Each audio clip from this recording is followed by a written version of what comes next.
আমাদের গ্রামে কেউ রোজা রাখে না। রোজা রাখা তো দূরের কথা, একক তো নামাজও কেউ পড়ে না। প্রতিদিন মুয়াজ্জিন রোজার রাতে সেহরি করার জন্য মসজিদে গিয়ে ডাকেন, কিন্তু কেউ কোনো সারা শব্দই দেয় না। তো মুয়াজ্জিন সাহেব হতাশ হয়ে আল্লাহর কাছে দোয়া চাইলো, আল্লাহ, এই গ্রামে তো হেদায়েত নেই, আমি এখন কি করব?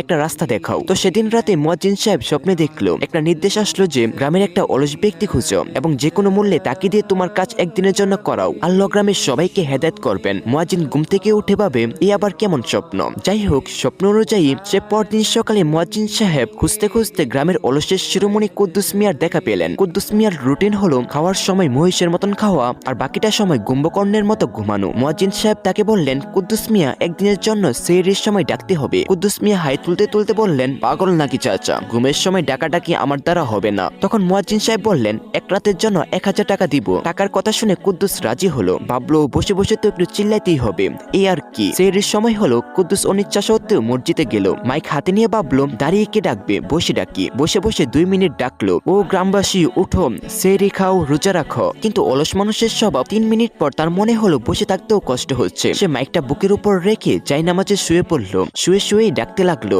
সেহরি খাওয়ার সময় আর মাত্র 3 মিনিট বাকি আছে, খাইলে খান, না খাইলে আজান দিলাম। ডাকতে ডাকতে কখন যে কুদ্দুস মিয়া গভীর ঘুমে তলিয়ে গেল সে নিজেও জানে না। গভীর ঘুমে তার হাতটা ফসকে যেতেই মাইকের ডগাটা ঠিক তার নাকের ফুটোর উপর গিয়ে ল্যান্ড করলো। ব্যাস, শুরু হয়ে গেল আসল খেলা। কুদ্দুসের নাক ডাকা এমনিতে 10 গ্রামের মানুষ জানে, কিন্তু মাইকে যখন তার আওয়াজ কানেক্ট হলো তখন মনে হলো গ্রামের উপর দিয়ে বোমারও বিমান চক্কর দিচ্ছে।